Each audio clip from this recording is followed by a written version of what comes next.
Before we start, make sure we don't lose you in the dark. Subscribe, like this video, and leave a comment to show you are here.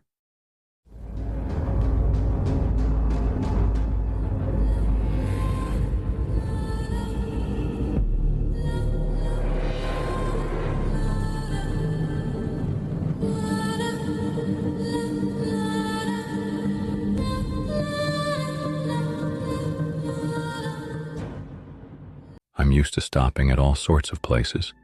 Rest areas, random parking lots, shade trees under desert stars. But that night I drove into something that felt wrong from the first second. I passed a sign that looked spray painted on plywood. Old rig lot, rest here. No name, no directions, just harsh letters in white that glowed under my headlights.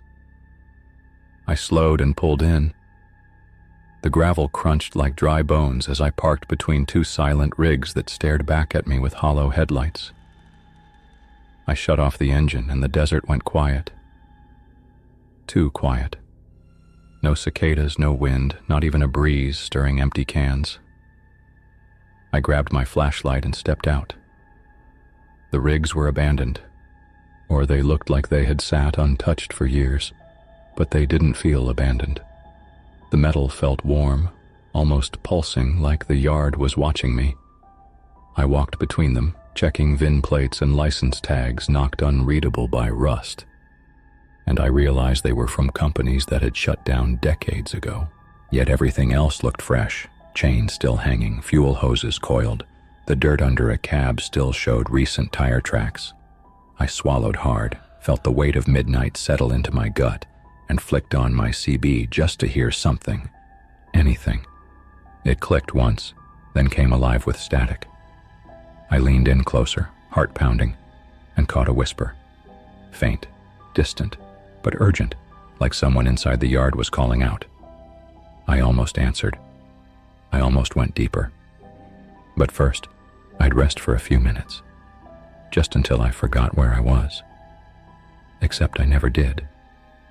I locked the cab, leaned back in the seat, and closed my eyes for what I thought would be 10, maybe 15 minutes. But something kept me from drifting off. It wasn't noise. It was the opposite. A vacuum of sound so deep it made me feel like I was the only thing alive for miles. I cracked the window. The air outside smelled wrong.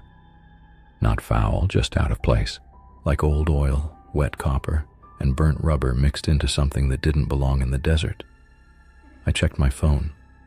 No signal, no GPS. I stared at the rig across from me. A long-nose Kenworth with faded blue paint, the kind I hadn't seen on the road in years.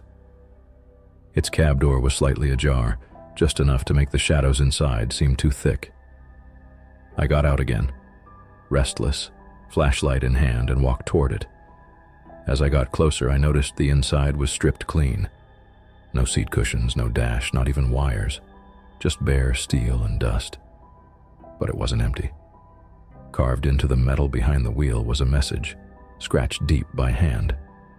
It read, "Still here, still driving, still trapped." I stepped back, heart racing, and swung my light toward the next truck. Another old model, international cab over, hood dented, windows fogged on the inside. I wiped one with my sleeve and nearly dropped the flashlight. There was someone sitting inside, not moving, not breathing, eyes open. I stood frozen, trying to process whether it was a dummy, a body, or something worse. Then it blinked. Once. Slow. Deliberate. I stumbled back, light swinging wildly across the lot, catching glimpses of other rigs. Some completely empty, some with shapes in the driver's seats, some with doors slowly opening without sound. I ran back to my truck and locked the doors, hands shaking so badly I fumbled the ignition twice before getting it started. The engine growled to life, but the headlights didn't turn on. I flicked the switch again. Nothing. That's when I saw the blue Kenworth had moved. Not by much, just a few feet forward. but enough that its wheels had crushed a soda can I clearly remembered lying untouched when I first parked. I looked ahead and realized the entire layout of the lot had shifted. The rigs had rearranged themselves while I wasn't looking. My exit path was now a tight maze between trailers that hadn't been there minutes ago. I threw it into reverse, backed slowly, and aimed for the space between two tankers. As I inched forward, the CB clicked on by itself. One word came through. Garbled, metallic, almost like it had been recorded years ago. Stay. I froze with my hand still on the shifter, staring at the CB like it might speak again. The word echoed in my head. Stay. It didn't feel like a warning. It felt like a command.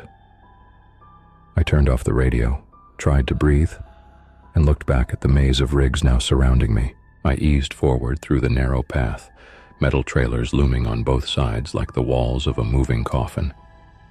The lot didn't make sense anymore.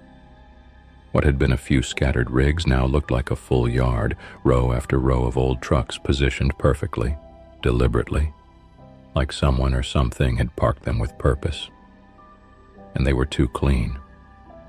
No bird droppings, no dust on the glass, no nests in the wheel wells. Just polished chrome and silent engines that shouldn't have run for decades. I saw movement again. Not in the trucks this time. Between them. A figure walked slowly across the next row. Tall, thin, dressed like a driver from the 70s. Denim vest, white undershirt, trucker cap low over his face. He didn't look at me. He just moved from one rig to the next and disappeared between two box trailers. I backed away and nearly jumped out of my seat when a soft knock came from the passenger side door. 3 slow taps. I didn't turn at first. My fingers clenched the wheel and I kept my eyes forward. Then the knock came again. Louder. Closer. I turned my head and saw a hand pressed against the glass. Filthy, calloused, fingers curled like it was gripping the inside of the window. But there was no one there. No face. Just the hand. I blinked. And it was gone. I hit the gas. Hard. The tires screamed against gravel as I forced my way through a gap that scraped both sides of the trailer walls. The rig rocked violently, mirrors clipped, side panels dented. But I broke through. At least I thought I did. I looked around. The layout was the same. The trucks had reset, back into rows, back into the same impossible configuration. The tall figure now stood directly ahead of me at the edge of the lot, blocking what I thought was the exit. This time he was facing me. I couldn't see his eyes, just darkness under the cap, but I felt his gaze. Then he raised one arm and pointed behind me. I looked in the mirror and saw the rigs behind me slowly edging forward, wheels rolling without engines, hoods rising slightly with each movement like the machines were breathing. They weren't parked anymore. They were closing in. I didn't wait. I cranked the wheel hard and floored it, tires grinding across the gravel as I aimed for the weakest point in the wall of trailers. The gap wasn't wide enough, but I didn't care. My mirrors shattered on impact. Metal scraped like nails on bone, and the cab rocked so violently I thought I'd tip. But I broke through. My headlights caught open road and I didn't look back. Not at the yard. Not at the figure. Not at the trucks. I drove straight until my knuckles bled from gripping the wheel too tight. The further I got, the clearer the sky became. The air shifted. Normal sounds returned. Wind through the windows, tires on asphalt. The gentle creak of the rig settling into its rhythm. It was like crossing out of another world. But something felt off. My GPS was still dead. No signal. My phone still blank. I passed a rest stop and pulled in, heart still hammering. I needed to breathe, needed to think. The lot was empty. Lights flickered weakly. I killed the engine, stepped out. and sat on the curb, trying to convince myself I had hallucinated all of it. But the scratches down the side of my rig said otherwise. I reached into my jacket for my cigarettes, and that's when I noticed something that didn't belong. Tucked into my shirt pocket was a folded piece of paper I hadn't put there. I opened it. It was old, yellowed, greasy at the edges, a log sheet, driver manifest, company name long gone. Handwritten in the notes section were just 3 words: "Don't stop again." No name, no origin, no destination. I scanned the lot and saw nothing. No cars, no other rigs. But the restroom lights were on. I walked toward the building, boots crunching on dry concrete. Inside, the light above the sink flickered, and in the cracked mirror I saw movement behind me. I turned fast. Nothing. Just a broken stall door swinging slightly. I pushed it open and froze. On the back of the stall, scratched deep into the metal, was a message just like the one in the Kenworth. "Trapped here. Still idling, still listening." Below that, a list of dates, dozens of them, all with driver names, all ending with the same note: "Never left." I stumbled out, heart racing, and ran back to my truck. When I got in, the CB lit up without me touching it. Same static, same voice. But this time it was clearer. A woman's voice. Calm. Sad. "It keeps us running. We can't turn it off. The yard remembers." Then silence. I threw the truck into gear and sped out of the lot. The highway stretched empty ahead. But I knew now I wasn't done with that place. I had seen too much. And somewhere deep in my gut I felt it, like a gravity pulling me back. Because the yard didn't want me gone. It had let me go so I could return. I didn't sleep that night. I kept driving, trying to outpace the memory of what I'd seen. But every gas station felt too quiet. Every mile marker looked like it had been passed before. The hum of the tires no longer comforted me. It sounded like breathing. Shallow, steady, waiting. At sunrise, I parked at a diner and tried to talk myself out of what I knew I had to do. But I couldn't shake it. That place had let me leave when it could have kept me. And now it wanted something in return. Maybe an answer. Maybe a witness. Maybe a replacement. Either way, I needed to go back. I traced my route, followed the landmarks I barely remembered passing, until the road felt wrong again. The sun dimmed behind the clouds. The pavement darkened like oil, and then the sign appeared just as before. "Old rig lot. Rest here." Only this time it was cleaner. The letters sharper, like it had been freshly painted. I pulled in slowly. The gravel seemed quieter, softer. The yard was no longer just full of trucks. It was full of presence. Every rig was parked perfectly, door shut, windows clear. Not a single speck of dust on the windshields, like a fleet in waiting. I climbed down and walked between them, calling out. Nothing answered.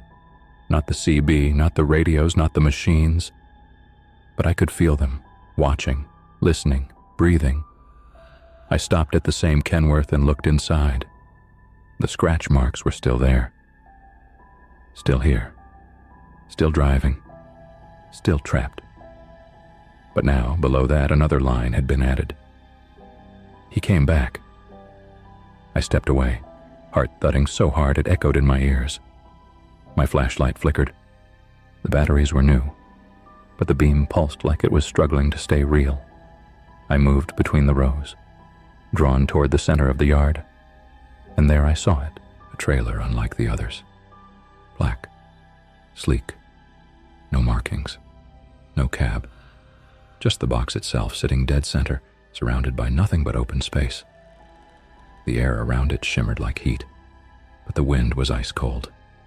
I approached slowly, every nerve in my body screaming to stop. But I didn't. I touched the handle. It was warm, too warm. I opened it, expecting nothing, expecting rust or rot or emptiness. But what I saw made my breath catch. Inside was a single driver's seat, bolted into the center of the floor, facing inward. No engine, no walls, just endless dark. On the seat sat a logbook.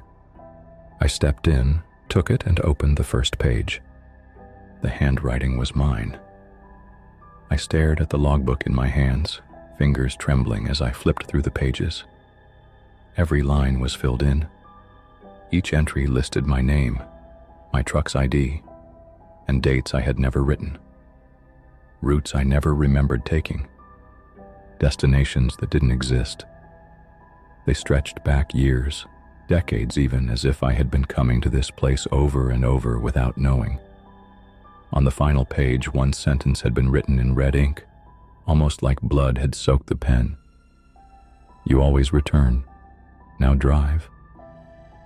I looked up and realized I was no longer standing in the trailer. I was behind a wheel. My hands gripped it tightly. The seat beneath me was familiar, too familiar, but not from this life. The windshield showed the yard ahead, but now it was empty. All the trucks were gone, just rows of gravel and silence. The CB crackled softly. Engines warm. Time to move. I reached for the door, but there was no handle, no latch, just solid frame. The ignition was on. My foot pressed the pedal and the engine responded without my control. I wasn't guiding the rig, it was guiding me. I looked into the side mirror and saw my own reflection staring back, but it wasn't right. The eyes weren't mine. The face had changed, older, harder, tired, trapped. I slammed the brakes. Nothing happened. The truck rolled forward at a slow, steady pace. The yard twisted around me again, reshaping itself like it was alive, each trailer sliding into new positions with silent purpose. Then the radio spoke again, a new voice this time, male, confused, scared. "Anyone there? I just pulled in. Thought this lot was abandoned." Another voice answered, shaky, like someone standing in the dark. "Don't get out. Don't talk to them. If you see yourself, drive the other way." The rig stopped. Everything went still. The logbook on the dash turned to ash without flame. The lights on the trailers dimmed to black. And for the first time since arriving, I understood. This place wasn't haunted. It was hungry. It fed on routes not taken, on choices abandoned, on drivers who ignored the signs until they couldn't leave. I wasn't the first. I wouldn't be the last. The rigs weren't machines anymore. They were memories, lives trapped in chrome and steel, idling forever, waiting for someone to notice. And now I was part of it. My CB lit up one last time, a single word, familiar, final. Stay.